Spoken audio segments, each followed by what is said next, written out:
Welcome to the RC Roundtable podcast, where we discuss the latest RC hobby news, events, model reviews, and a whole lot more. Well, howdy, folks. Joining us. Wait, we've got an extra person here. It's Count. no longer a trifecta. So, for those keen-eyed people that are actually watching YouTube and not listening to it, we have a special guest, Phil Tallman, here on episode 214 of the RC Roundtable. Welcome, Phil. Hi. Phil is the District 11 VP, right? Correct. Where's District 11? I don't know where that is. It's Washington, Oregon. Yeah, it's northwest, and it's Washington, Oregon, Idaho, Montana, and Alaska. Alaska. Wow, cool. Right. Well, fantastic. Thanks for joining us today, Phil. We appreciate it. Yeah, it took a little bit of squeezing schedules because while it's 7 p.m. here, it's 5 p.m. 3 a.m. Tomorrow. These are illusions. Well, I have to ask, do you ever go to Alaska for any events or anything like that? I haven't yet. I would really like to get up there, but it's a pretty long trip, and we don't have a lot of members up there, I would really like to get up there one of these days. Yeah, that'd be interesting. That's a road trip. Yeah. Flight trip. You have to go through Canada, right? I don't think there's a direct. Right. They're not connected. Or you take a cruise ship. Or around it. Yeah, about. Well, around it or over it, but yeah. A duck. That's what we need. We need the RC Roundtable cruise special. Fly in Alaska. Oh, boy. Yeah, you can do that. Take one of those Alaskan cruises and stop off. And their flying season is really short, too, so it's about the same time I do everything too, so it's been hard to do. Their flying season could be measured on a watch on one day. June 30th to July 4th. There you go. Well, in the summertime it stays light all the time, so they don't. Right, one day is 24 hours of flying. So. Yeah, so they pack it all in during that period. Now, there's the event. Yeah. Let's make it happen. All right, so what are we going to start with today? What's on the schedule? Oh, I think we're just going right into the Phil Tallman special. Right. We have Phil here for a specific reason, and basically a very large box arrived at my house last week. Came from Phil. Oh, yeah? What's her name? Ha, ha, ha. How many PSI? But that's a follow-on to a smaller box that I got from Phil last summer. Mm-hmm. I forget how it got here. Did you hand it off at the AMA Funfly, or did Lee bring it? I don't remember. I don't remember for sure either. I think I took it to the Funfly. Yeah, I think so. I don't remember. Yeah. Okay. Well, regardless, you handed over a box of very interesting gadgets, and I got one example. Fitz, I think, has all the others, and I'll show you what they are. They're contra-rotating gearboxes. So a single motor driving two propellers in opposite directions through these bevel gears. It's super clever, and I never would have thought of this. So you can see on this one, there's one outrunner motor, and then if you spin it, it spins those bevel gears, and then you got two propellers going in opposite directions. So I think there's a few different variations on this theme, but they're all kind of the same basic idea. So Fitz, are yours the same concept? Yeah, very much so. They're the same concept, different sizes. I've got one, it's kind of washed out, with, 8-inch props roughly, and I got another one with a bit smaller props as well, a little nice little brushless motor. The same kind of deal where you have, it was really washed out, these sort of bevel gears in such a clever way that you get your contra-rotating props.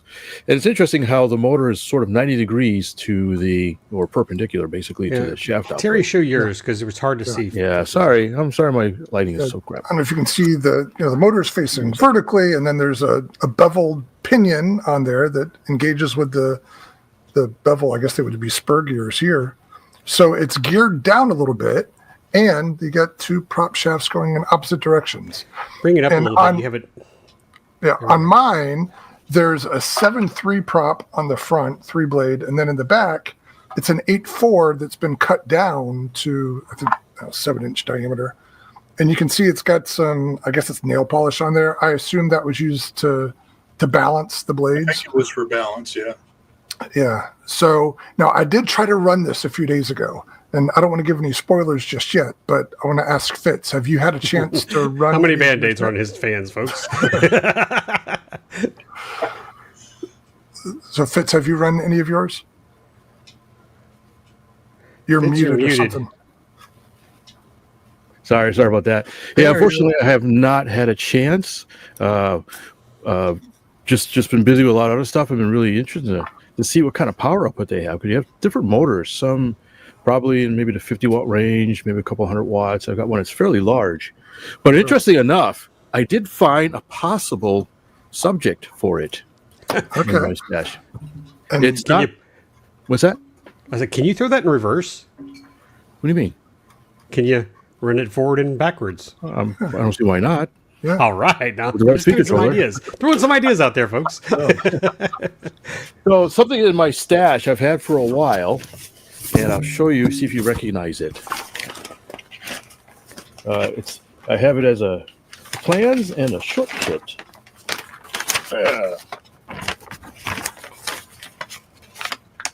Does that look familiar? It's a wing. It's a flying wing. No, is it? I don't know. No, don't recognize it? No, not really. You've seen one Have I? at the AMA Museum. Not AMA, at the the EAA Museum. Interesting. Oh, is it a Bugatti? It's a Bugatti. Okay. A little, what small was, like a Speed 400, roughly. Pusher, though. Is that a Gus Morphus plan? It looks like a pusher, am I right? Yes, it is Gus Morphus. No, this is the nose. Am I just trying to... Oh, okay. It's hard to see. It is indeed a Gus Morphus Bugatti. And if you remember, the real Bugattis had a contra-rotating propeller setup. Yeah. All right. That'll be interesting. So I do think one of these boxes to see the power-ups would fit, I think. All right. Well, like I was telling barely. you the other day, I highly recommend you do a bench run of whatever motor you pick first. Because I did run this one in the shop the other day, and I assume this was a prototype. It looks like everything's hand machined. And Phil, we'll have some questions for you about the origin of these in a minute. But if you look at it, there's kind of a design, I don't want to call it a flaw, but a design limitation here that the only bearing surface is right here. So ahead of that, you've got a whole lot of rotating mass. And so it's very critical to balance. And what happened the other day when I tried running it, I mounted this to a piece of wood and had that in a bench vise. So it was pretty solid. But when I would get up at half throttle, it made a heck of a noise and decent thrust, but it would start to vibrate. And then immediately it would throw one of the prop adapters here, which also holds the gear mesh. So as soon as that pulled loose, the gear mesh would get out of whack. So I tried several times to get it to run, and I haven't had any luck yet. But it's just going to take a lot of very precise finagling to get it going, I think. Way to go, Phil. You gave him a defect. Oh, Well, I found... go ahead, Phil. well, that may be what those prop adapters that had the 6 set screws in them were for, is to keep it Right. Yeah, they needed that much grip strength.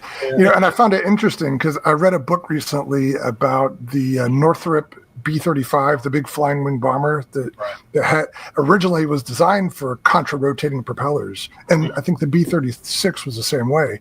But they had such trouble getting the contra-rotating gearboxes to not explode that they eventually just gave up. So I wonder if this is just one of those Mount Everest of engineering that nobody's really mastered yet. So there are some pattern airplanes that fly with contra-rotating props on them. with single motor, or I think those have opposed motors. No, those single motors, the one I saw, that I recall. I've seen them. Well, I've seen them both ways. I've seen one motor feeding through another one. Yeah, that I've seen.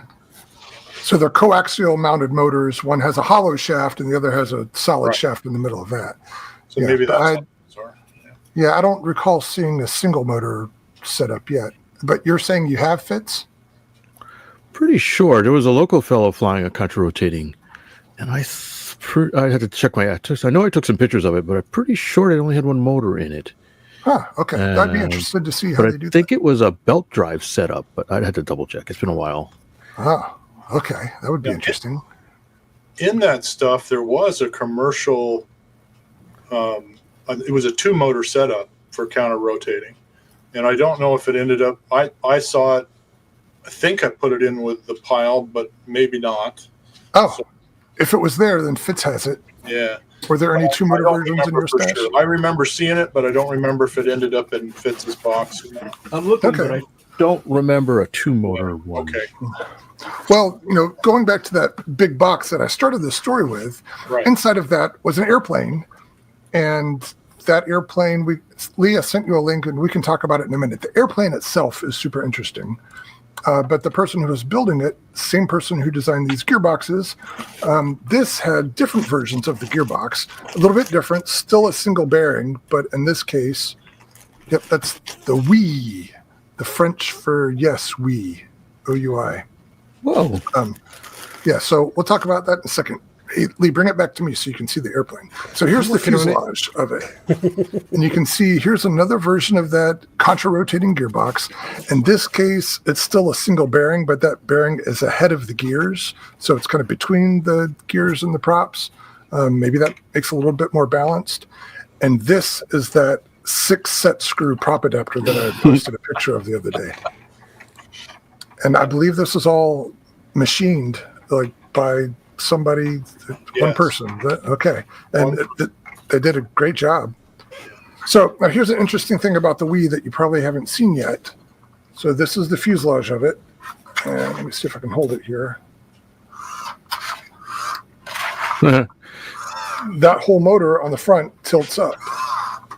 And along with a wing or canard or something? Well, I've got the wing here. Here's the wing structure, which is not yet complete. Okay, we probably should describe this for those that are listening. Well, I'm trying to. That's Terry's job. It's hard to describe. More description. It's imagine. Okay, well, let me get the basic overview down, and then we'll put some labels on it. So this is a built-up balsa wing, a little bit of plywood, and it's twin motor. So it's got 2 nacelles, one in each wing. And then if I move this little doohickey here, these outer panels tilt up just like the nose does. So it's, I guess you would call it a tilt wing, like a V-22 Osprey. But in this case, there's a power plant in the nose, and then, again, these 2 power plants in the wing that all tilt up together for vertical takeoff or super slow flight, and then they can tilt forward for standard forward flight. So it looks like either a tandem wing or a canard, and both the front and rear wings tilt to go to vertical takeoff? Yeah, no, that's correct. So the canard that's on the front here tilts with the motor. Okay. Yeah. So, yeah. So maybe, Lee, if you can bring up that link again, it would give an overview for the people who are watching. Say please. Please, Lee. And for the people who aren't watching, you can go to the website later. It was a plan that was in Model Aviation magazine. And so if you go to modelaviation.com and search. That's really neat. I've never seen that before. Is that a newer plan? How old is it? It's been a couple years, right? Really? If you scroll down, the date might be on there. I don't remember ever seeing it. Look at that. That is neat. It's just sort of, so it's a picture of it in hover mode, presumably.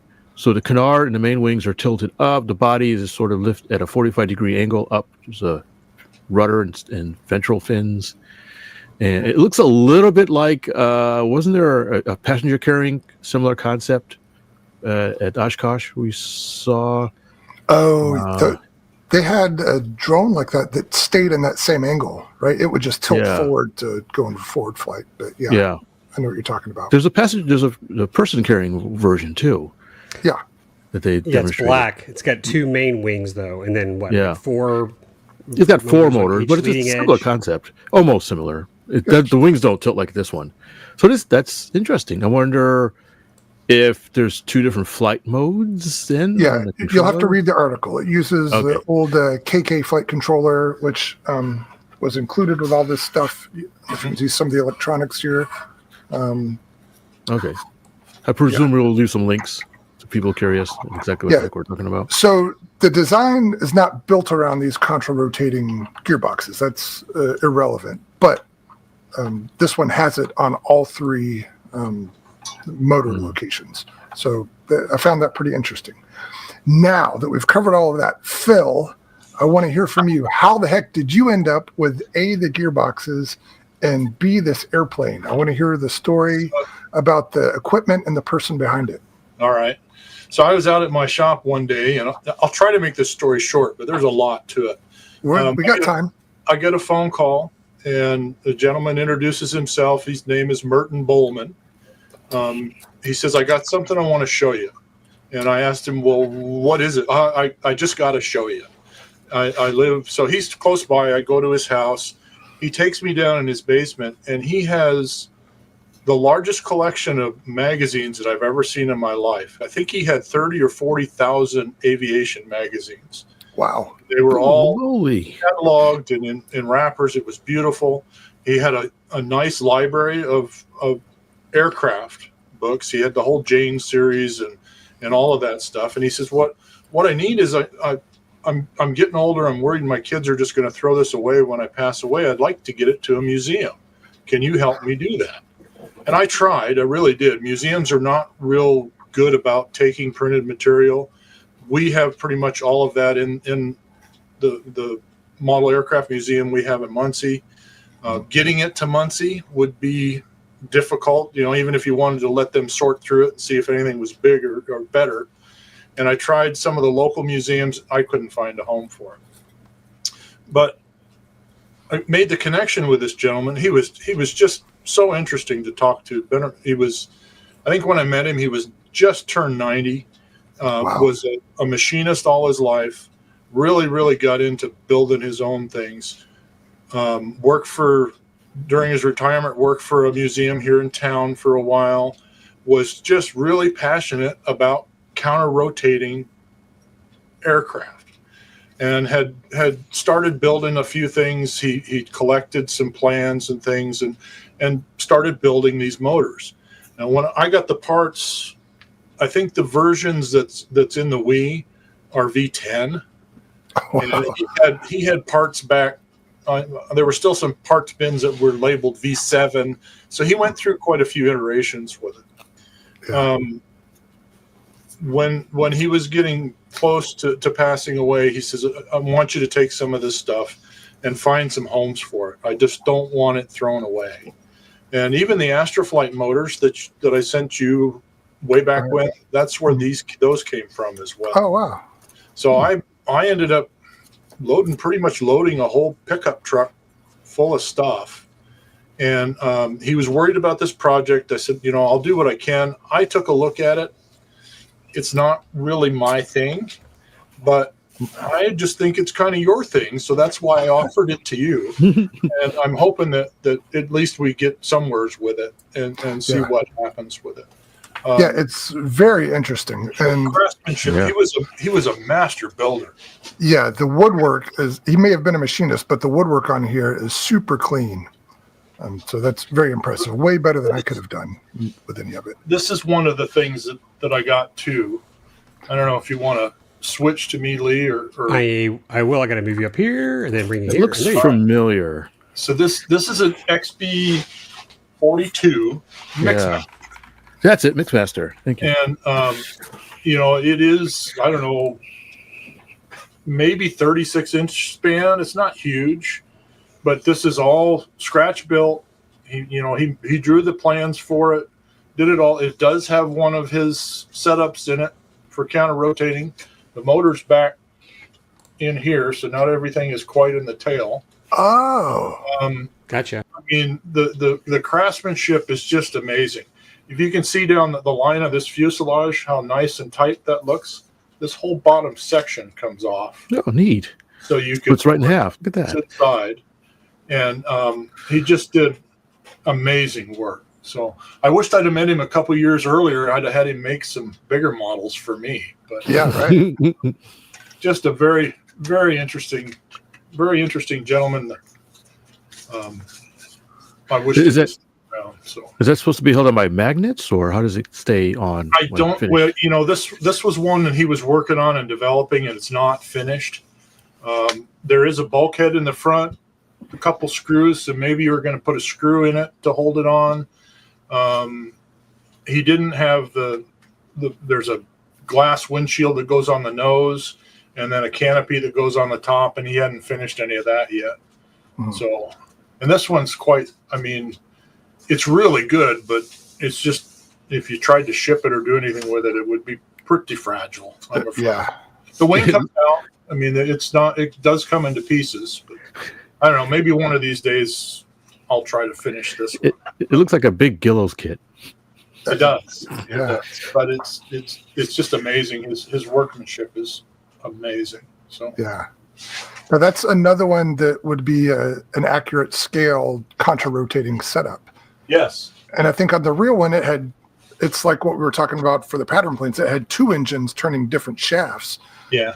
Um, He had a bunch of plans that he had collected, a bunch of drawings that he had collected.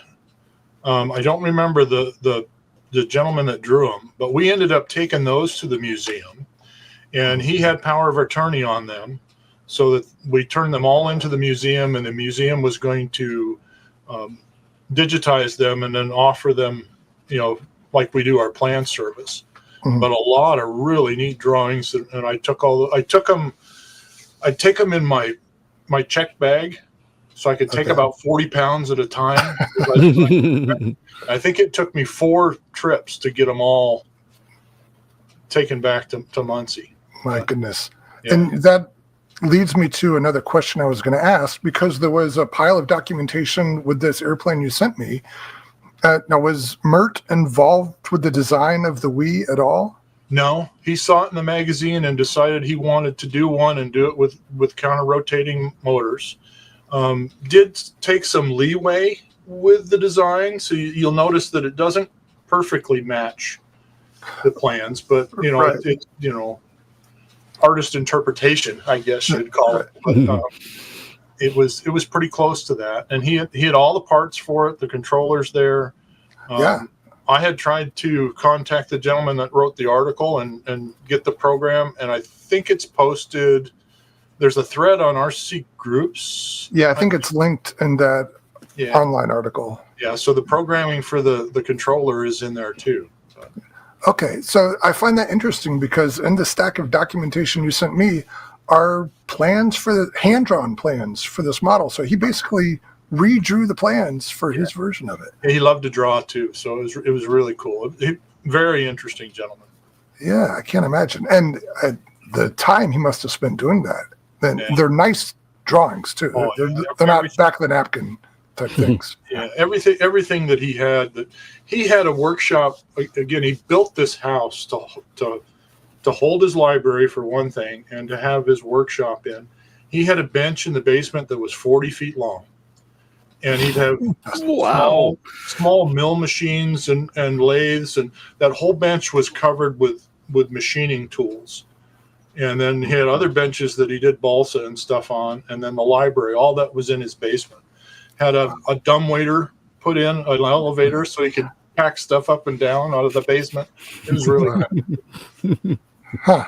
You look in there, he built his own vacuform machine. So Okay. the cowls and Oh. stuff, the plugs are in there because I didn't have anything to, so you can make more if you have a vacuum machine. So Yeah. I included those in the box too. Yeah, let's see. I've got cowlings for these motor nacelles here. And there's bottoms that are screwed on there. But yeah, Yeah. interesting stuff. So he made all that stuff. So really cool. Wow. One of the best calls that I've had as a VP. Usually it's, can you help us solve this argument in this club, or or something like that. But Can you help clean up the blood? So his name was Merton. Merton Bowman, Bollman. Okay.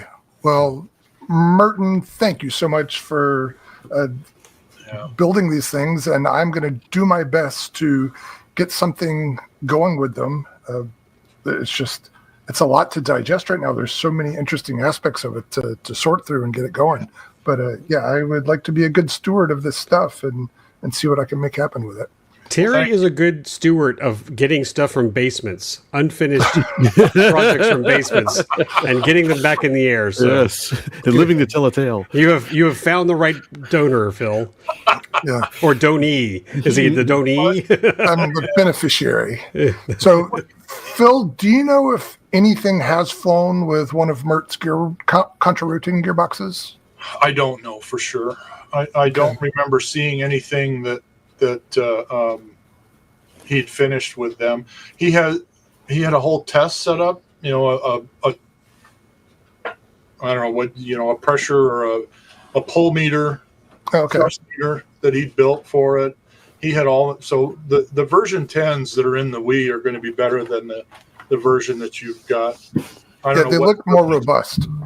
But yeah, there's a bunch. There was a bunch, and he had collected documentation on all the counter-rotating airplanes that he could find. Mm-hmm. And, you know, all that paper stuff is just really hard to do anything with. So, Right. Yeah, there was a Spitfire too, wasn't there? They experimented with, wasn't there? There was many. Yeah. So I think there was a lot of the Warbirds they tried with counter-rotating. Spitfire's one. Yeah. Geez, I'm trying to think if they did a Corsair, maybe. Well, they had several Warbirds that were converted in Reno. That had content. They tried. They tried, but I think like you're finding out, the system was just too many moving parts. Yeah, it was a mechanical nightmare. Yeah. And I think at a minimum, when you've got those shafts touching each other, those bearings are moving at double the RPM of either prop. Yeah. So that's got to be tough on. I think the only really successful one was the TU2 Bear. Oh, the Bear? Oh, yeah. Yeah. Which is still in operation, it's still in service. Yeah. Okay. And they found the magic secret sauce, or whatever it was, to do it. Vodka. Vodka. Yeah. Lubricated by vodka. All right. Well, yeah. And just looking at this now, it's so many interesting aspects of it. It kind of hits all my my triggers here. So it's going to be a cool thing to get under the microscope and see what we can do. Just keep me posted. Let me know how it turns out. I certainly will. Yeah, definitely. And this one, the original one, even if I never get it running reliably, it's a super interesting thing just to have on your desk to spark conversation. Because I've had it on my workbench, and people come in here and they're like, "Hey, what the heck is that?" I'm like, "Oh, well, let me show you." And which is exactly what I did the first time I saw it. And I'm like, "Oh, that gearbox design is just so clever that I don't know why I never thought of it before, but it makes sense." Terry, had Phil given me one of those little motors, I would have had it on a slow stick in 5 minutes. Just saying. And flying. Next time you're over at Fitz's place. So, I listened to these podcasts, and Fitz and Terry were talking about this stuff. That's why I sent them to Fitz. So you just didn't seem to have any interest in counter-rotating anything. I think you're still holding a grudge that I flew your plane. No. That's all done. That's all. Do you want to share that story, Lee? You didn't know it was mine anyway. But. It was Camp AMA. Oh, is this the jet? Or Yeah. Oh yeah. Yeah. Mine. I don't want to talk about it. Shenanigans happened. It all turned out okay at the end. All right. Well, Fitz, one more question for you. The one you're fiddling with there, does it have the same props front and back? This one does, and that actually leads to my next question for you, Terry. Have you ever tried changing the props on these? No. I assume it's just a larger bore on the rear prop. Yeah, I have to see how that comes apart. But yeah, you're right, because normally the rear prop has a higher pitch than the front prop. Yeah. And this one has the same. At least the two I've been looking at have the same pitch, 6.3. Oh no, 6.4. So some do and some don't. So this one actually has a higher pitch in the rear. This one, they're exactly the same. And I'm looking. There's another one that has a smaller diameter in the rear. 5.4, 4.5, 4. Yeah. So this one's the same too. There's another one I had. Here's one that's kind of odd, and it's kind of hard to see in the picture. But the rear prop, it's got a smaller diameter than the front prop. Is it a higher pitch? Pretty clear. It is a 5.4 it is higher pitch. Okay. But normally you don't change the diameter, you just change the pitch because the air is already accelerated. So He loved to do experiments, and if you looked at that paperwork, he was a meticulous record keeper. There's notes on everything. So yeah. So I wonder if he found it perform better with a shorter prop or something. Don't know. Interesting. Yeah. That is very interesting. Yeah, you got me thinking, Terry, about other planes. I know you're going to laugh at me. I know the Japanese experimented with some counter-rotating planes in World War II. Might make an scratch build project. Of course they did. But, just like Lee mentioned, just throw it on something like a slow stick, just to put this interesting motor in the air on something. Don't know and if I then have a... build on that to one, some Lee, I'll scale. see if I can find another one. Fitz, I'll see you next week. Hand me one. Yeah, I got extra ones. I can see if I got a slow stick. You got a slow stick? I got What's 3. the wingspan? Is that the roughly 30 something Like inch? 3, yeah, little 3. All right, I'll see if I have one that seems like that might work. All right. Well, very cool. This is something I wanted to share with everybody because I just hope that other people think it's as interesting as I do.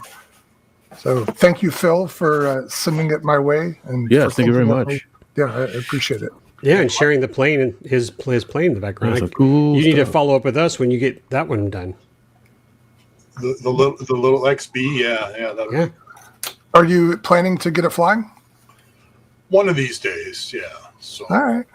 I'm mostly into bigger stuff right now. The P-47 that's the 60cc Sato 3-cylinder in it. I'm just putting together, but flying bigger stuff. And last year I got my turbine waiver, so Nice. I'm trying to get this stuff in before my eyes go away. I'm getting on the high side of experience, so I don't know when I'm going to be able to, how long I'm going to be able to do that kind of stuff. So that's where I've been focusing my thing is warbirds and jets. All right. I should Nothing wrong with that. get my turbine waiver and let's strap it onto plywood overcast, shall we? 2 little mini turbines in the nose there. Oh, there you go. Have you had a chance to fly to Sato much? This engine was in a Westland Lysander for a couple of years, Really? Cool. and another really unique aircraft, but it Interesting. didn't. It liked to land on asphalt, but I think when they put the kit together, they put the gear in the wrong place. So on grass, it would tend to nose over, and I even had it nose over on takeoff a lot. So it was hard to work with, and although it was really cool in the air, it wasn't as fun to fly as some models. So it's been sitting for a couple years, and I decided that's too much engine to just have sitting for a couple years. So I found this P-47 about a month ago and put everything in it, so it's going to fly some.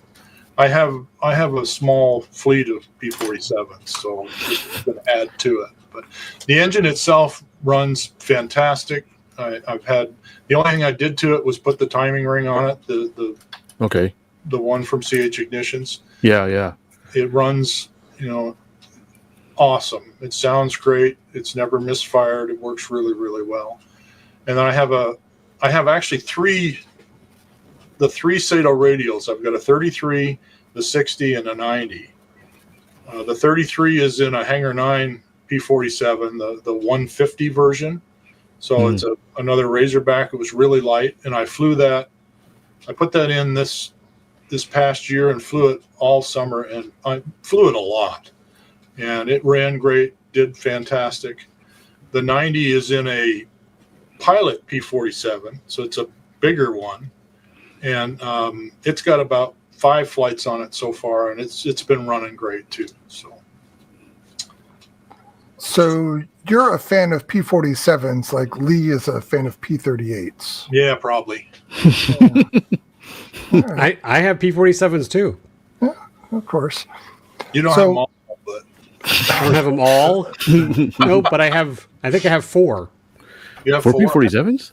I have 4 P-47s. Wow. I have 5 now that are gasoline powered, starting at a 20 cc and going up to a 90. And then the last E-Flight one that they released last year or so. So I have a little electric too. Well, I don't have cool. Now, before we started recording, were you saying that you 3D printed some parts for that P-47? Yeah, the intake. I don't know if you can see it inside the cowl. Okay. So this was an intake for the super turbocharger. Mhm. Bottom, and a lot of the models, when they put the cowls out, they don't put that intake in there. Okay. I found that. I found the STL file on Thingiverse, and it was sized to fit the 20 cc Hangar 9, and I just adjusted size. I've got one in the big P-47 that I printed, and then one in here. Oh, neat. Okay. Is that the oil cooler or something? I'm not Well, sure what that is. P-47s had a big supercharger, turbocharger. The reason use was so big was to build around that system. Yeah. That was the intake for the air to try Okay. and get to that. So that was piped all the way back to underneath where the pilot sits, is where the turbo supercharger was. Yeah. The turbines were back there, and then they fed the compressed air back up to the carbs in the front. So what's that museum in Colorado Springs? The World War II museum? Or Yeah, you're reading my mind. Okay. So, yeah, I was there last year, and they have basically a P-47 power system. It's got the R2800 in the front, and then all of that ductwork for the turbocharger. And it's just sitting outside of an airplane, and it's huge. I mean, it must be 20 feet long. And so It's the National Museum of World War II. That's what it's called. So, yeah, that's what you were saying, Phil. That's why the thing was so darn big, just to accommodate all that system. And it's really an amazing. It was a great aircraft, and Oh, yeah. I've read a lot about it, watched YouTube, and listened to pilots talk about it. Everybody that flew it really loved it. right. It really took care of its pilot. So Yeah, I've heard stories about the engine practically being shot to pieces and still taking them home, Yeah. And I had never seen one fly until last year at Oshkosh when they had that restored one that showed up. Yeah. really, I've never seen a full scale fly. Really? I've seen a lot of full scales static in several museums. Almost every museum has one. Yeah. Pretty popular. Yeah. And speaking of, we've probably shared this story a dozen times now, but 10, 15 years ago, I was at the New England Air Museum, and I happened to be there on a day when nobody else was around. And one of the docents was there, and he was bored, and he saw me walking around. He said, "Hey, you want to go sit in some cockpits?" And so, Hey, kid, want to come to my van? I guess they sometimes have open cockpit days. This was not one of them, but he took me around, and their P-47 is one that I got to sit in. And, Oh, they have a P-47. Cool. yeah, and it's spacious. I mean, a lot of planes you feel cramped, but in that P-47, you felt like you could have like a TV dinner in your lap. I was gonna say a little refrigerator on the side there. Lazy boy seat, you can kind of lean back. Yeah. Yeah. So, And it that made was one my of the experience. faster aircraft, too, with the war. Yeah. Surprisingly fast, yeah. Yeah, they added the paddle blade propellers on there that really changed the performance of it. So, yeah. Interesting. Yeah, very cool. And so I guess with the 3D printing, Lee and Phil have plenty to talk about. Or I should say, Lee has a shoulder to cry on. Mine just works. I don't understand all the problems that Lee's got the magic touch. He just touches it and it breaks. I was telling somebody the other day, that's been kind of my experience, and I was very careful how I said it because I don't want to jinx myself. But like you, Phil, I have an Ender 3, some flavor of that. And other than leveling the bed every now and then, it just kind of does what I ask it to do without much fuss. Now I haven't had it print anything fancy like Lee's switchblade there or any of that. But, Right. you know, I've done a lot of toys for the granddaughter. She likes the articulated, you know, the toys that you can move and thing, and I've had pretty good luck with that. But yeah, it's just keep the bed in the right place, and then everything seems to work. Yeah, knocking on wood here. So, Lee, in the last episode, you were talking about fixes to yours. Update us on that. So I had put some new parts in, and I mentioned, I think it was Fitz. I don't know if it was both you guys. It's like, I feel like my printer has one possible solution out of a million different settings. Like only one combination of 8 different settings can make it print right. And like the best combination I've ever been able to get is maybe a 90% solid print. There's still something wrong. But I will say, now that we've come to that, I made a container today. And my filament is another issue because I've been trying different brands, and I think Fitz will agree with me. My best results so far have been Inland PLA Plus, and you can get it at Micro Center. So everything so far that I've printed on Inland has done real well. I've also had success with Overture Gray PET G. And some colors just don't print right, but the gray has done real well. I will say I tried the Overture Black, and they call it PLA Professional, and I just have some serious issues with that. So I'll probably go back to Inland. But I made me a little container today.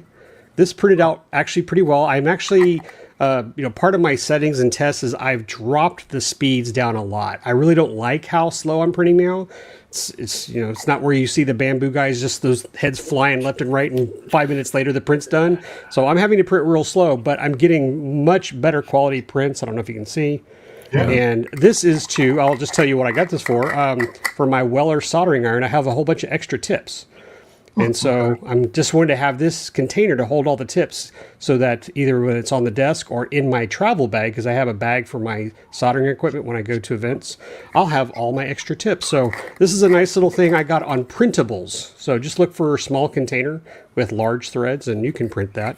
But I wanted to talk to Phil about the STL file he had for the Hanger 9, right? 20cc. I printed that sucker sort of years ago, probably maybe a year and a half ago, for my Seagull P47, because I was told that it's the same size. Not even close to the same size. So What part is it? The engine. Like a fake, a dummy engine. Yeah, a fake engine center. Okay. The engine itself. Okay. And there's a thread on RC Groups where some guy who had the Seagull said he printed that. Well, I'm guessing he resized it maybe, and he didn't point that out, because that sucker's I don't know how long it took you to print that. Do you remember, Phil? Did you do the radial or just that? Just that. I didn't do. I didn't do the radial because I've got a radial. But okay. Well, I got. So I had to print that radial. It took like 12 hours, and I was like pushing it in the cowl, going, "You're gonna fit," and no luck. So no luck at all. But I digress. It's like I need to start, looking for better files for those. For the cowl to get that on there, because right now it looks pretty silly with just the outrunner sitting in the middle of that thing. You didn't try printing it again, or just scale it down a bit? Can you scale in the slicer?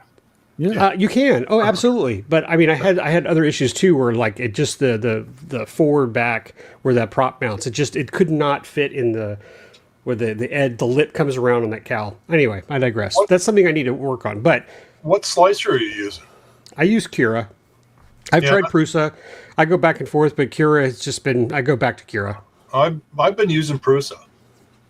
Yeah. Right. Yeah, the Prusa slice is pretty good. Oh, and I have it, and I've used it from time to time, and I'll do some comparisons. But like I said, I'll print the same thing. This has been part of that troubleshooting. I have just been troubleshooting this printer. That is it. I'm not enjoying my printer. I am troubleshooting my printer. But now that I've got a better understanding after all this work on the Cura, and I can fine tune, I've really eliminated a lot of my stringing because of my little filament heater / dehumidifier, but it's really just a heater.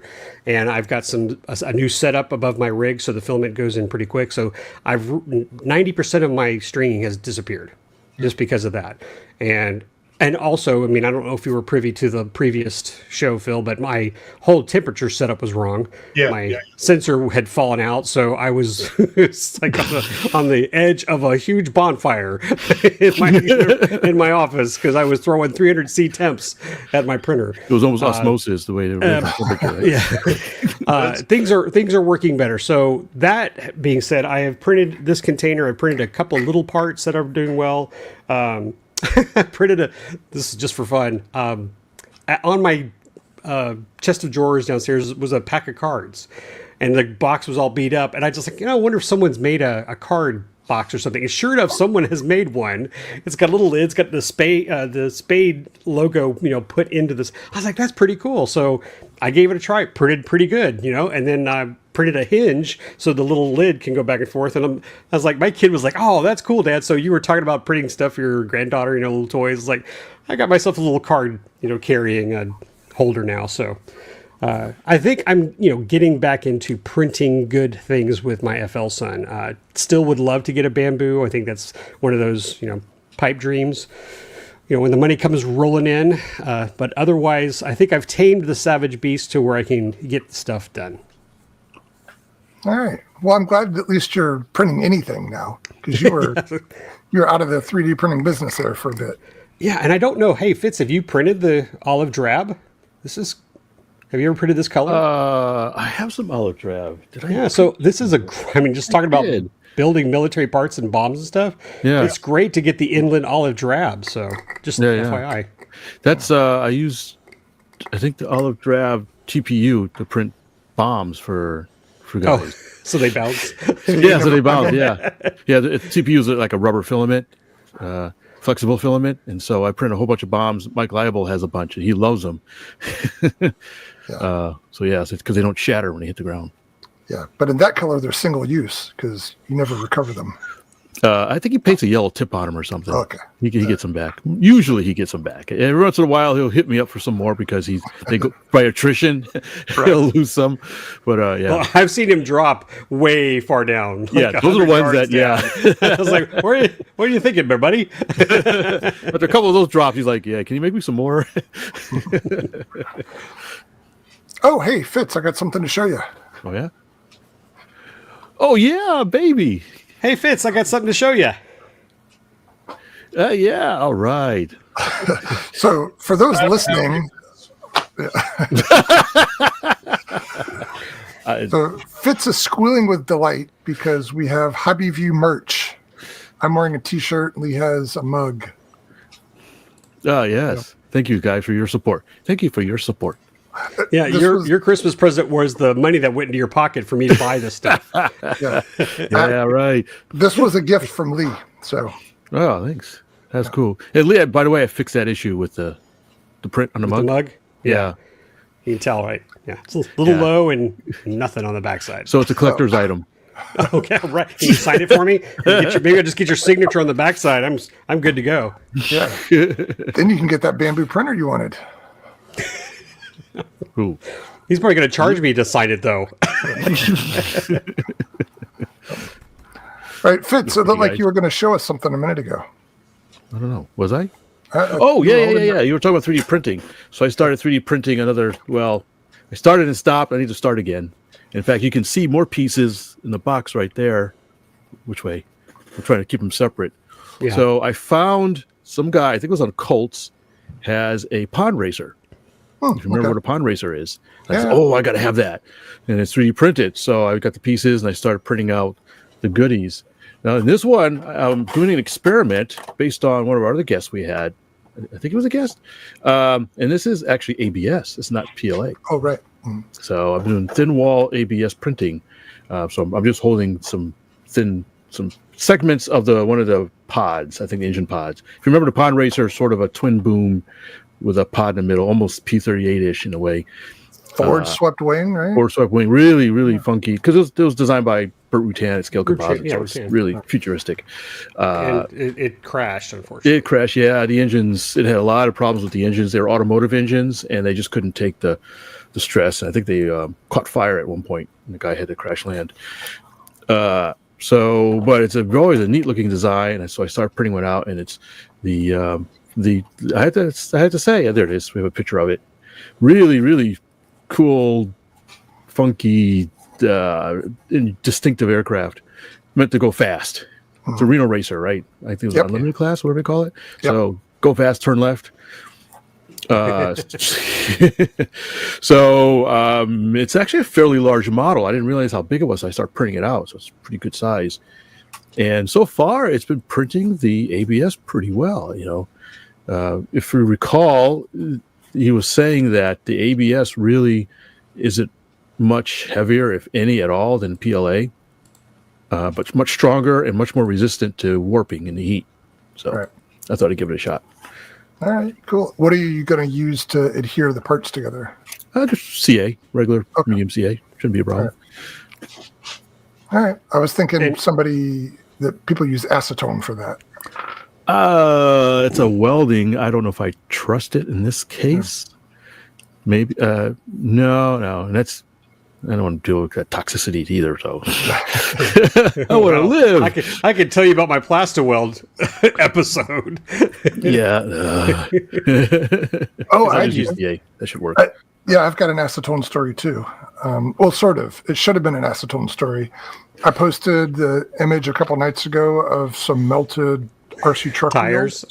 Yes. So I've got several sets. I get these bundles from people's basements, and there's always either good tires on bad wheels or bad tires on good wheels. And I was trying to separate them so I could scavenge some of this stuff. And I read a thread where several different threads of people saying you put it in the oven for 10 minutes at 325 to 350, and then it breaks the CA down. You just peel it off. I'm like, okay, great. These are nylon wheels, and the melting point of nylon is somewhere north of 500 degrees Fahrenheit. So I did that, and then within 5 minutes of putting them in, one set of wheels. And Lee, your boys like the Duratrax monster trucks, right? I think this was a set of wheels off of one of them. It was like a dolly painting. It just melted and squeezing down into the cookie sheet. I guess they weren't nylon? I guess. But the other wheels, they survived, and the tires did indeed peel right off after that. But, I posted those photos on our page, and then I shared it to a group that deals with vintage RC cars. And lots of guys were saying that they do the same thing by putting the tires in a sealed container with a little jar of acetone, and the vapors from the acetone, if you let it sit overnight, is usually enough to break down the CA, and just pull that stuff off, and it's much less likely to impact the plastic. But does it melt the tires? No. Interesting. Acetone doesn't break down rubber, does it? Or synthetic rubber? I don't know. I don't know. I'm not a chemist. All these people were swearing by that method. Some people were saying, and there are some videos out there where they actually immerse the stuff in vats of acetone. I didn't want to do that, but other people were saying it's just as effective. I found our freeze frame, Terry. Fitz's eyeball just now when you said that. He was like, "What?" It was great. It was great. Did we do what now? It's just a lot vats of acetone. It's like a James Bond movie. Isn't that how the Joker was created? Right. But a lot of people were saying it's just as effective doing the vapor method, and obviously much less risk, and you don't have gallons of flammable caustic material in your basement. So I'm going to try that next and see. Other people were saying you could boil this stuff, but then you've got boiling water inside your tires. I don't know if I want to deal with that. So it sounds like there's several ways to skin that cat. I'll try others and see. But the baking method did work. 50% success rate so far. Exactly. So I've got a lot more wheels and tires I need to separate. So I'll try the other methods. 100% of the time. It works 100%, 50% of the time. Yeah. What are some of the wheels are ABS and not ABS, but styrene? It could be. Maybe or something like that. Yeah. Lesser plastic. Yeah. Yeah. I know people were saying Tamiya tends to make their wheels out of different stuff. So you typically can't dye them like you can dye a lot of other wheels. But anyway, more to come on that. I've been experimenting with some different restoration techniques that we'll talk about some other time, but Yeah, I thought I'd give the background story on my melted wheels. All right, who has a project update they want to talk about? Lee, down in the corner. Although we've stepped away from 3D printing, I'm going to bring it right back. Da! Oh, yeah, that's your jet. I forgot about It's that. the FAXX by Kyle. The What's facts. it called? Built Fax. Fax. Just a fax, man. It's a Delta Wing EDF 3D printed something or another 50 mil. stealthy-ish looking thing. Design-wise, it's pretty cool. Yeah. That's awesome. This is the Transformer version. Right? The Optimus Superman Prime. version. Well, I'm sorry? It could be the Superman version, right? No. Spider-Man. So I did add a little fin. I can 3D print. I made that. You need a handle for this. It's got magnets. But little cover there. Battery goes inside. It's a 4S 2200. Really? And I will say, it's pretty cool looking, right? I mean, I got the little 50 It is. millimeter fan in there. Wait, how Create big? Little, Say 50? it's a 50. Okay. 50 50. volts. And I put little servo protectors on there. They can get those off a Thingiverse. Nice. Just two 9-gram servos. Digital. These are digital 9-gram servos. And because I feel smart, I just went ahead and put straight in rods in there. And your signature gaffer's tape? Yeah, I was going to my say, the gaff- skid plate on that Got my bottom? skid plate there. Yep. Yeah, it's cool looking, and I did get the CEG done. It's a little on the heavy side, but I gotta say, you may want to bring it back into view, Fitz. The one thing I do not like about this design are there are no locking tabs, no helping with alignment on putting this stuff together. This is all, you're gonna have to use tape and feel and just make sure that when you put all the CA on there, you hold it steady. Because there's one seam that I wasn't really happy about. Most of it went okay, but there's just nothing like that. And so I wish it had little holes that you could, put dowels or something like that, or even just filament that you could just stick in there and help them align the key, so to say. That's what this has. But yeah, I'm going to bring you back in. So didn't it have that on the edges? It does. It's white, so you can't. Yeah. Slide off. Blown out. Yeah. There you go. You can see Yeah, there they are. Yeah. right there. Yeah. There's little holes for pins, for alignment pins. So that would be nice. And now, maybe some other people have mentioned, I didn't go through all the comments. But it's cool looking, and I thank my friend Paul for printing it for me on his bamboo. And it is together, and it feels pretty solid, although the only thing holding these fins on is CA. I mean, there's no joint? keys, no notches, something, so you hope it works, and nothing to hold on to throw it, so it's more palming it and, Yeah, I was going to toss and ask. pray. So we'll give that a try. Weather hasn't been great here, but You know my favorite part? The air intake. oh, kind of fancy. It's Look shaped at like a heart. Aw. But this is for Phil. Phil, since I don't have one of the big ones, look what I got. Hey, Look what I bought myself. an Avanti. I bought me a little Avanti S, a little, again, a 50 mil. But there's a story about this. I'll try to be brief. Paul, I was asking Paul what motor he used for his FAXX, the fax. And he said he went to a company called Hobby Zone online and just grabbed the 50 mil that's used on several of these Aero kits. And I said, okay, so I'm looking at the kit. It's $20 for the motor. Really? With a fan unit? Wow. Yeah, it's crazy cheap. And, if you buy the parts individually, it's way more expensive. But they must have this combo discount. But of course, while I was there, this was on sale because I'm looking at the part it goes to, and I got it. And Phil, I loved flying your Avanti without your permission at Camp AMA. I've got two of them. I've got one that lives in Muncie and one that's here. So it's a good flying airplane. So the videos look good. There's a gentleman who reviewed it. I don't remember his name. It's on YouTube, and he upped this to 4S without changing the speed controller, and he says it flies fine. So I might give that a try. I've only fitted it for a 3S 1500, so we'll see. It does have a little stabilizer board that's in there, which I've tested just on the bench, and it seems to work pretty good. I have a 4S 1500 if you want to try it if you don't have one. I might grab that from you. So we'll see. But it looks pretty cool. And again, put in my own little tab to hold on to. But yeah, I mean, I love the other one so much. This should be great. This thing went together in 5 minutes. Yeah. It's so easy. And, it's on sale right now. If you hurry up, it was $150. Coupon code Lee. Plug and play. Oh, there you. Oh, wait. I can share something else. I'm sorry. I printed this 3D nozzle.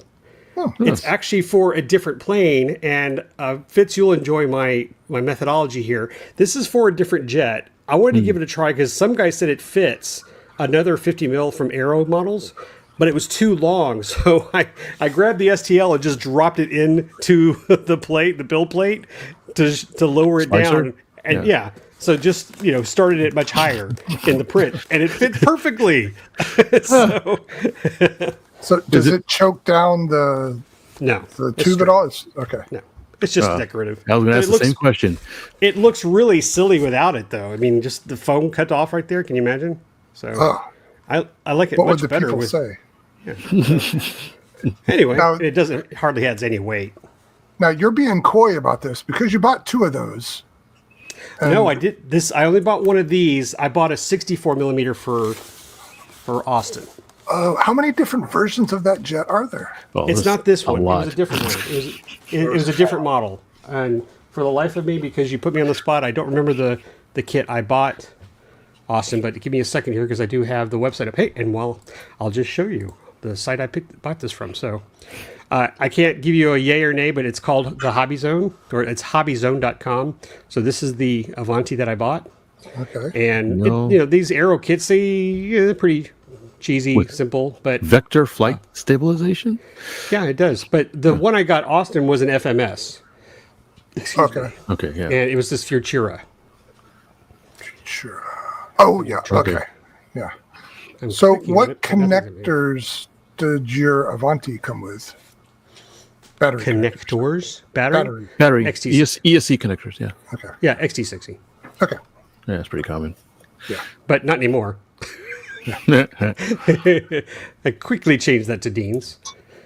So Austin, I sent Austin this for. I'll make the story. Austin's at Embry-Riddle Daytona. He's not coming home for spring break. My wife was feeling kind of sad for him. It's like, we need to do something. Send him a package. So I said, hey, son, you want to go fly during spring break? He goes, sure. So I'll send you a plane. It's not even spring break yet. He's already flying it. He's sending me pictures and all that. I said, it's really meant for spring break. I said, I'm okay if you fly it, but if you crash it before spring break, I don't want to hear it. But he's having a blast. He says this plane flies great. I think he transferred his AS3X receiver from his biplane that he had and put it into this for adding AS3X to it. And he's having a blast. All right. I'm jealous for him because he's got an actual flying field to go to, right? It's really close to the school. When we were there, we had to go to what's that? Oh, that flying field was there when you attended Riddle. It was? I never heard of it. At DeLand? That's where he's going. No, not DeLand. No, there's another one close, right? Wasn't there one closer? Right off I-95? Oh, it's closer, but it's not as good as DeLand. So he takes the long. It's a 20-minute drive.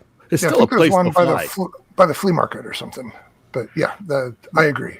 We flew in some church field or something that was near the school. Yeah. That was open. But it had a tree there. One guy ran into a tree. One guy hit a car. I never flew. I was never in the club when I was at Riddle. Well, this wasn't a club. Well, so I was loosely associated with the club, but they were mostly useless. So we just flew rogue. So a bunch of us, I guess, got to know each other and just flew rogue at a church somewhere or something like that. Some field we found.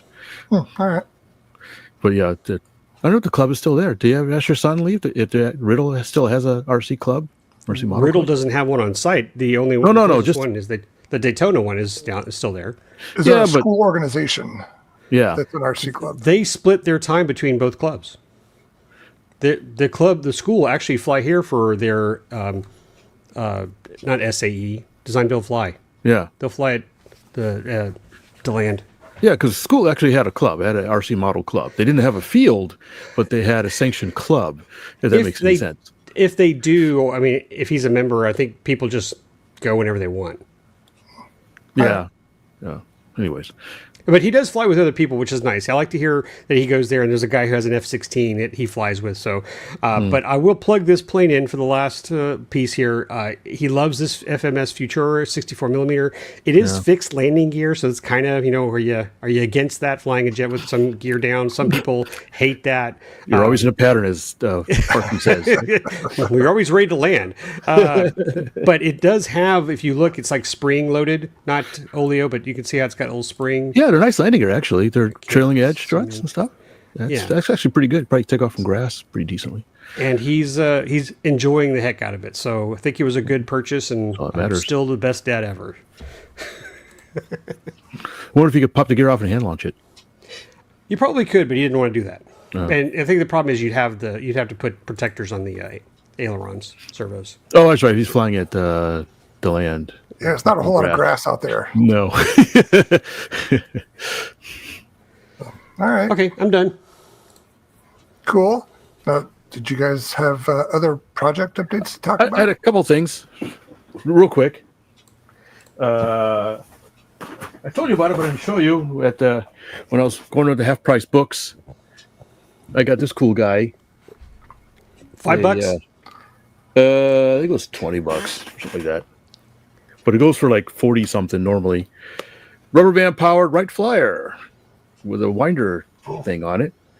So I thought that was kind of cool. I don't know if it's RCable, but it's still a pretty neat thing.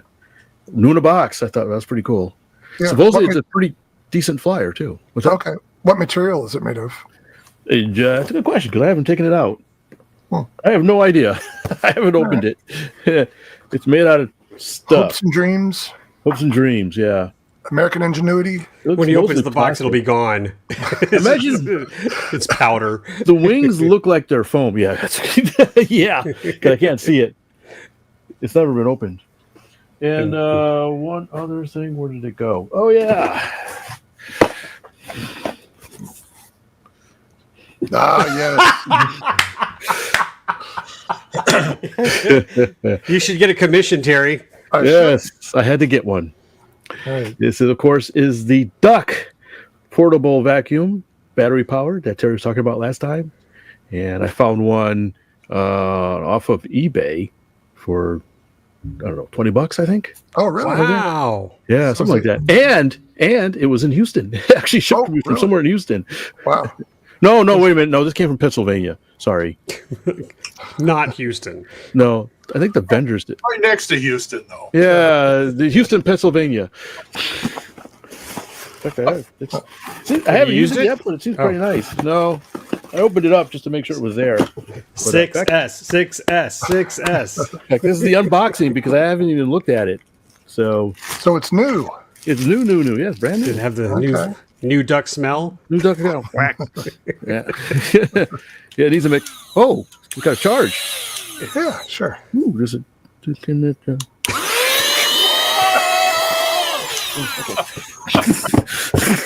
Yeah. Sucks cheeks pretty good. All right. Well, congratulations. Thank you. Thanks for the recommendation. Yeah, I'd use mine a lot this week. It'll be part of my workshop when I do stuff on a workshop and workbench. I occasionally need to vacuum up stuff from grinding and sanding and whatnot. So yeah. What are you waiting for, Lee? I've got a huge wet vac. I don't need that little thing. I have all the sucking power outside. So Fitz, was that the kind of deal where they have 100 of them that you could get it for $20, or was that a one-shot deal? Just a one shot. Okay. No, I mean, I think they had multiple. They had, maybe an inventory of them, but I just bought one, and it was like 20 something.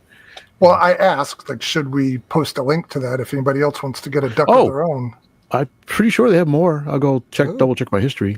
All right. See, why am I selling 20 of these duck vacuums? I think it was 20. All of a sudden, the price jumps after the first 5 sales. I'm pretty sure it was 20 something. I had to double check, but. All right. Well, cool. And Phil, have you bought anything cool lately? Just like since we're talking about the P-47, it's only a month old. I mean, it's just cool. a P-47. It's hard. they're hard. That's a top flight ARF, and they're hard to find, to be honest. And then finding all the goodies to go in it. So finding the set of gear, and it was a challenge. Retracts seem to be a valuable commodity recently with Robart switching. To, I guess somebody bought them out, but yeah, they haven't gone. So I bought the tail gear from the local hobby shop. That we have a really good old hobby shop here in Spokane that is one of those that it's been in business over 50 years, and there's stuff in there that was there when they started. But wow, he had a retract tail gear for it, but it was the forked rather than the single arm. So, I mean, it's just a sport. I'm not going to have this thing judged or anything, but it just wasn't right. So I contacted the business that bought the Robart stuff and was able to buy that single arm piece to put it there. And they are starting to sell some parts. I don't think they've started to build any yet, though. Okay. So Phil, do you have a particular P-47 that's your favorite to fly? Oh, the big one's becoming my favorite. So I bought two years ago. I bought the Pilot P-47. It's a 95-inch, so it's a really true Fitz scale. It's all composite, so you don't have wrinkle covering to deal with and all that kind of thing. But it was relatively expensive. So it was the first year I got one flight on it, and last year I got 5 more. And by the time I was done with that, I was really starting to get comfortable with it. And it's really impressive. It's a lot of fun. It sounds really cool. Like I said, covering doesn't wrinkle. The one I've flown the most is a Hangar 9 30cc that was a bubble top, silver bubble top. It's got a DA50 in it, and I bought that a long time ago. Yeah, more power. Well, they said they were 30cc, but the thing weighs 22 pounds. Okay. If you'd have tried to fly it with a 30cc, it wouldn't have been very much fun. But just like the real one, really heavy. It was really heavy for it. But I've flown that. Last year I flew that in advanced class for scale and won our championship here. So, nice. Oh, nice. Yeah. So I just remembered an old joke a pilot told me. He says Republic Aircraft, who made the P-47 and a bunch of other stuff, that had a special lever in the cockpit. So when he released the lever, a bag of sand would fall just in front of the wheels. Do you know why? To make it think it's the end of the runway? Make it think it's the end of the runway so it finally would take off. Yeah, I've watched videos of them, and they roll a long time. Republic was known for making really heavy aircraft. Yeah. I think you told that joke when we were talking about Dave Graben flying F-105s. The thuds? Yeah. I might have. I got to recycle my jokes every once in a while. Oh, yeah. It's been long enough. It's due. Yeah. The Pilot one is 95 inches, and it came out about 43 pounds. So it's pretty stout. Wow. And it's got the Sato 90 radial on it. Still plenty of power, but it does. You let it roll on the ground for quite a while before it leaves. It's pretty close to scale. So. Have you ever noticed any difference in lateral stability with the bubble top versus the Razorback? Not really. I think you mean yaw stability, Terry. Yeah. Well, lateral yaw, it's the same thing, right? Lateral is this way. Yaw is yeah. Well, so the first bubble tops, they had some problems with them, and then they put a dorsal fin. Yeah. Added a dorsal to them to help cure that. Yeah, I think same thing for the P-51s too, I think. Yeah. As well. Yeah. All right. Thanks for the correction there, Fitz. No, you can just edit that out. Yeah, that's true. Oh, yeah. I'll make it so I'm correcting Fitz. Okay, you're going to correct my speech patterns. I'm going to correct your technical details. All right. Well, so what else do we want to talk about? Do we have anything on a list? I only have one other topic, And that's a trip I'm planning with Fitzaruni Road trip. next week. Is that the trip we talked about last time? Probably, yeah. Okay. Perry or bust. Fitz and I are going to be traveling buddies, heading to Georgia. And this time we're bringing night planes because they're doing night flying on Friday. So we're going to participate in that. So Where does the night flying happen? at the Perry airfield, which is like not even a mile Yeah, right on the block. down the road. It's around the block. So we're in perfect position to just go, Perry swap meet, buy stuff, and then go fly night planes at the field. All right. Clean up everything else on Saturday while we pack up and head back home. Perry's on my list one of these days too, but it's a long ways away from Spokane. Yeah, it's a and bit of a clip. the funny thing is, I asked Terry to kindly post in RC groups the live video Fitz and I did last time we were there in 22, and then the podcast that we did with Kirk. And I listened to the podcast, and there were just so many things in that podcast like I completely forgot.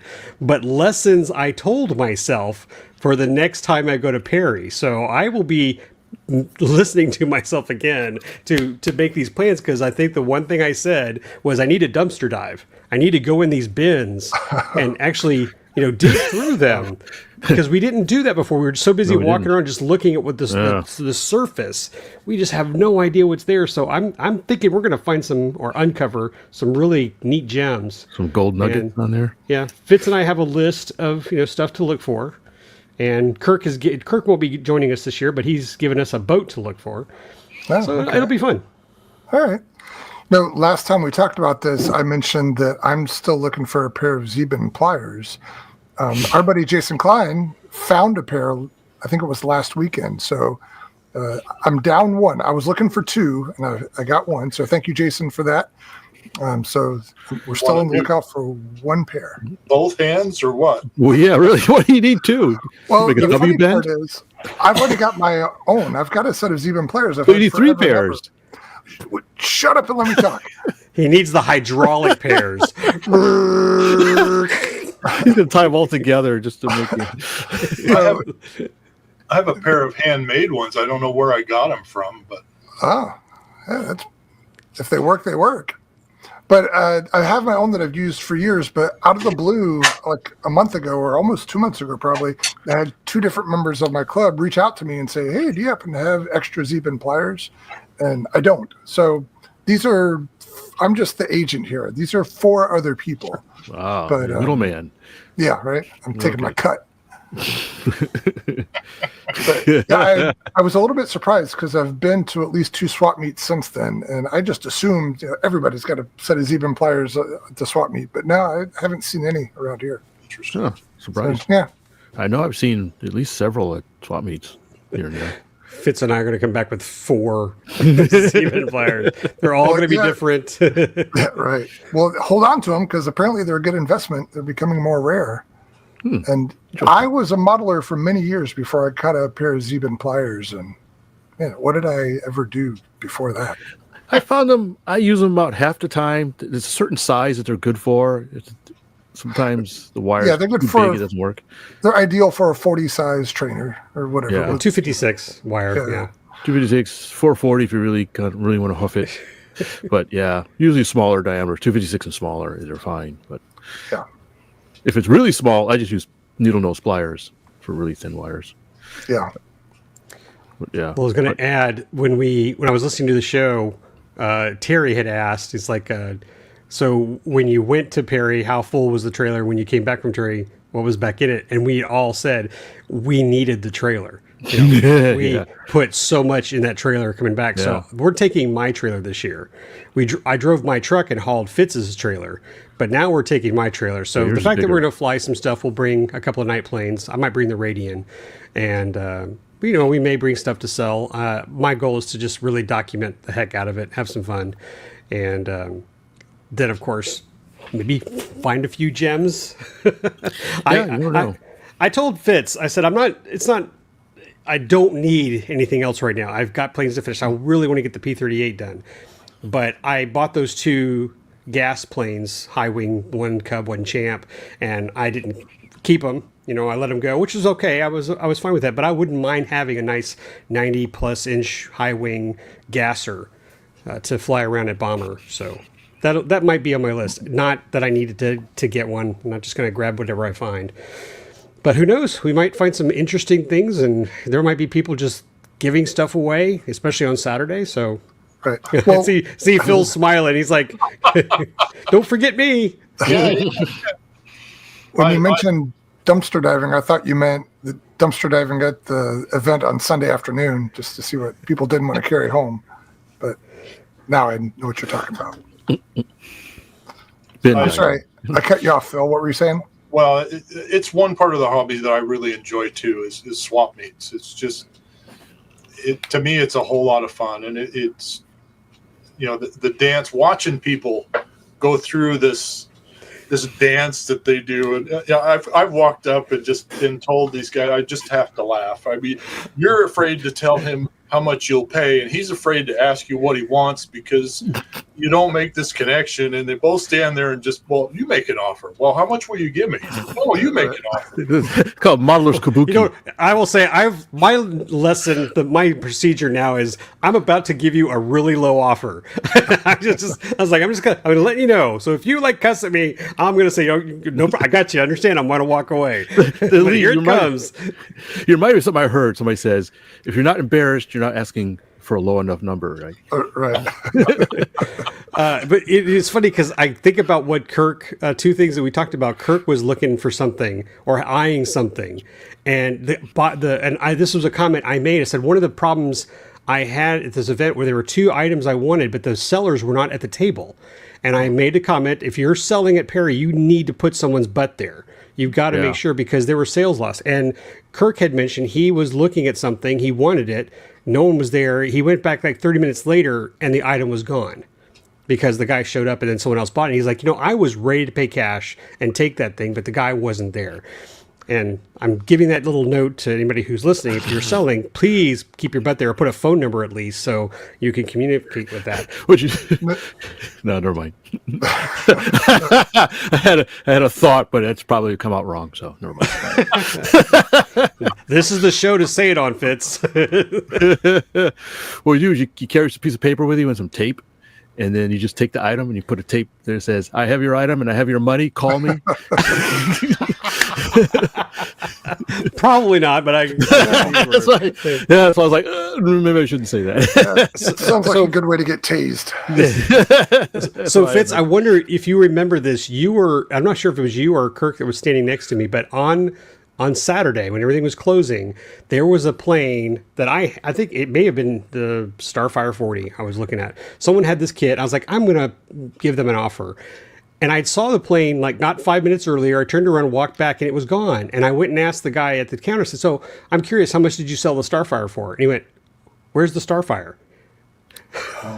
Oh, so in that conversation, we think it was Five Fingered right after we walked by. Oh man! Wow. Because everybody was packing up and taking their carts and leaving, and so I was going to offer him, something for it. I don't think he was going to probably take it, but the fact is, he was like looking around, going, "Where'd it go?" And I'm like, I don't know. So, by the way, if you're selling stuff, keep your eye on your gear. Yeah. With those Apple tags in them or something. Yeah, so I will say, I mean, Toledo, I've never been to, and I've heard great things of the swap meet that happens there. Perry is, to me, the swap meet of all swap meets because it was amazing. Just like, Joe Nall is the event of model aviation. So I'm sure I've said it many, many times. It's got to be on your bucket list. Phil, you got to go there. You got to join us. And, I'll haul stuff back to my house. And the next time I go to Muncie, I'll drive up there. We'll figure a way to get things that you want back to Washington. Yeah. Maybe if you have somewhere to visit in Georgia or somebody or something, you can do a double duty. I don't know anybody in Georgia. Oh. Well, how about we'll find somebody. I could give it to Andy Griffith and have him bring it to Muncie and get it. That's exactly. There you go. And I'll see you. I'll see Andy at probably Joe Dahl. So, give me a list of little things, Phil, if I can find them for you, or gems you're looking for. If I find it, I will. Things. I like little things. Little things, yeah. If I find something little that'll fit in my trailer, I will make that happen for you. So get with me offline. Send me a list, and I will help you. Okay, thank you. So, of the strategies you talked about, was a wad full of cash one of those new strategies? Like, Yes, not limit you have yourself? to have cash. You have to have cash. Did you find that you didn't take enough last time? Oh, well, I think my mistake was I didn't have a lot of expectations. I was there to experience it.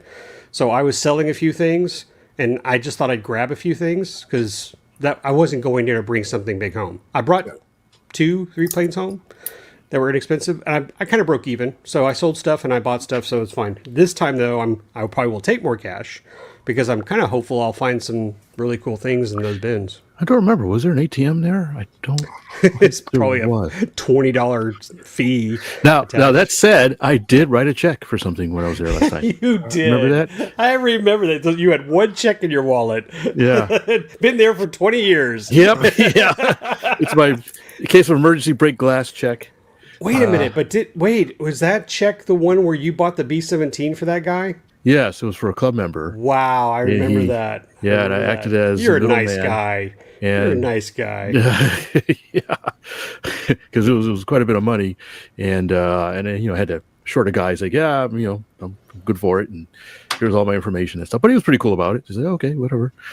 Oh, I want to chime in and say that besides just the swap meets, there are a lot of vendors out there, but selling the wares. Yeah. I bought a whole bunch of screws from, was it RTL fasteners? Is it right? Yeah, RTO fasteners. Yeah. Yeah, so I bought a whole bunch of little things. And in fact, one thing I use that's not up here, but it's in my workshop, is 2 little plywood cards that have screws, metric and, was it ANSI? What do we say? Imperial? SAE. Well, yeah, I should mention there's this one guy, a small vendor, I keep running into all over the place. So last time we were there, I saw him there at Perry. I saw him again at when we went to Jets Over DeLand. I saw him again in, I think, the swap meet here in Texas, Georgetown. Not this year, I think last year or something like that. So there's this one guy, I just keep running into him.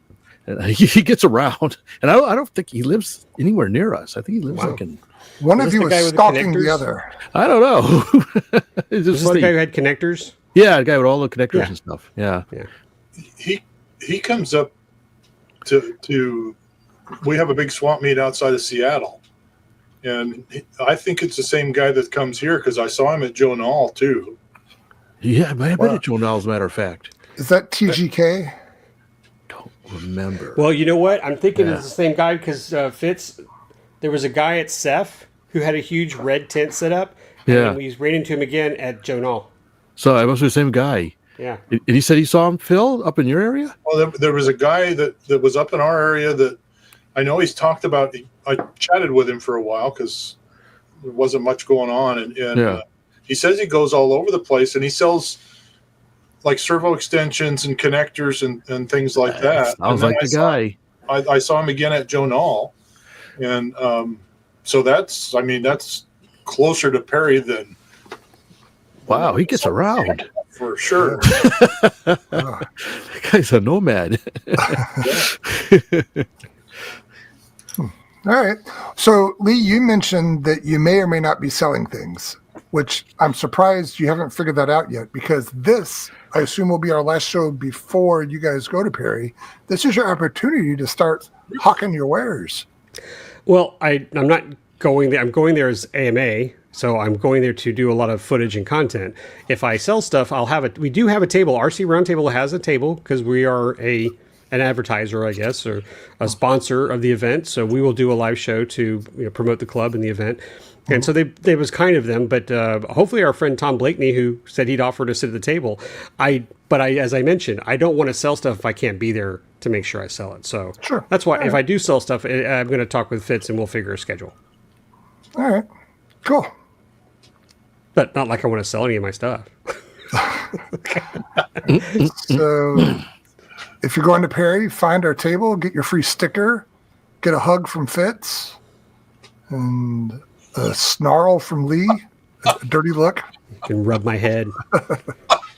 Yeah, we'll be in, is it the McKinney building? Oh gosh, I forgot the name of the building.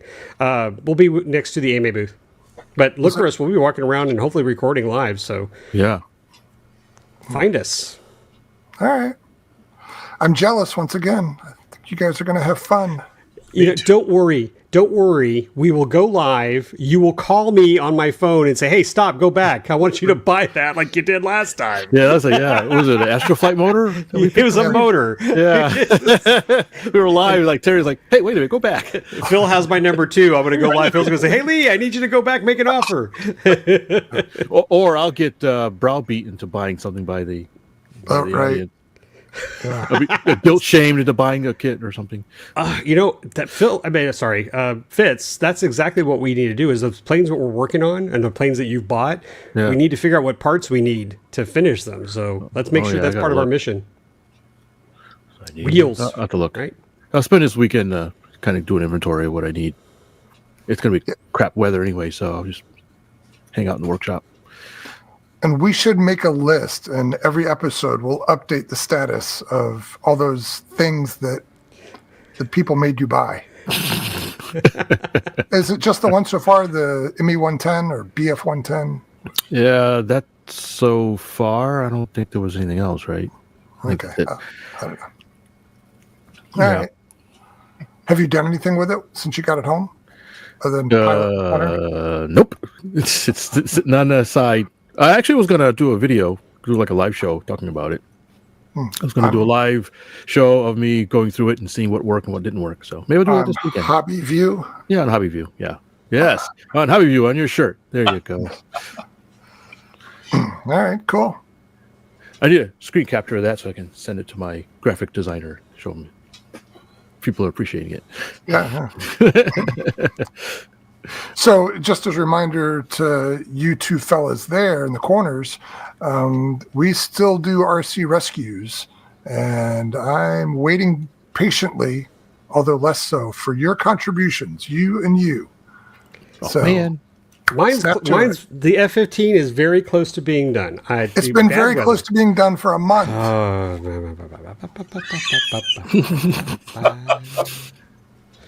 So please, to get us some content there. People get tired of listening I'll to just me go and fly in the all rain. stuff. You don't care. I don't.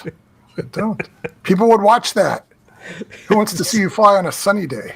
Yeah, what's up with that? Real F-15s fly. 3 inches of rain on the runway.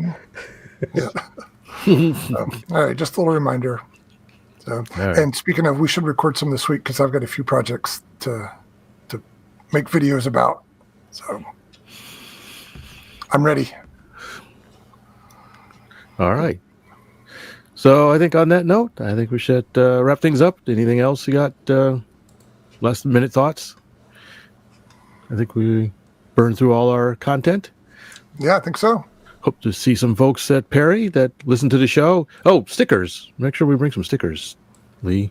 I have some, but I don't know how many I have, so I'll grab everything I can find. But if you have any, it'd be great. If you see us, say hello, say how much you love the show, and you can get a sticker. They're all gonna go. I'm just gonna give all my stickers to Fitz. No, you too. They're gonna come up to me and say, "Hey, can you tell me where Fitz Walker is?" Phil got it. You want my I am Fitzwalker shirt? You can wear No, that. I'm wearing that right now. It's like I know saw Fitz that. Walker. I'm definitely bringing this with me. So I got to bring the I am one, I guess. Yep. So Phil, any last minute thoughts before we bug out? No, thanks for having me on. It was fun. I certainly enjoyed it, and I do watch, so I am a viewer too. So. Dang it! Gotta watch what we say. That's right. That's right. You now know how the sausage is made. I do. It's crazy. Well, Phil, thanks for joining us. I hope to see you in person sometime in the future. And thanks for really for supporting the hobby and doing the down and dirty work on the ground there for District 11. I'm sure hopefully everybody appreciates your effort out there and keeping things straight. Thank you. So I guess that wraps things up. I don't think we have anything else, and I'm going to stop filibustering. Thank everybody for joining this episode, RC Roundtable. Please like and subscribe to the video if you're watching it. And if you're on any of the podcast medias, please give us a thumbs up, some stars. We're on Spotify. And hate mail, of course, goes to Terry at contact@rcroundtable.com. We might as well just change that to Terry at Rousey, right? Can we, let's officially decide that right now. No, but we all see it. We just, of course, like to pick on Terry. I think he usually sees it first and then tells us about it. And on that note, thanks everybody for listening and watching, and we will see you later. And hopefully we'll see you at a live event sometime soon. Cheers. Bye, guys. Bye-bye. Please visit our website at rcroundtable.com. That's where you will find all of our podcast episodes. You can also find a little bit of background information about the show host and leave comments and suggestions about the show. There are links to a few of our favorite vendors and also links to our various social media accounts. Thank you for watching and listening.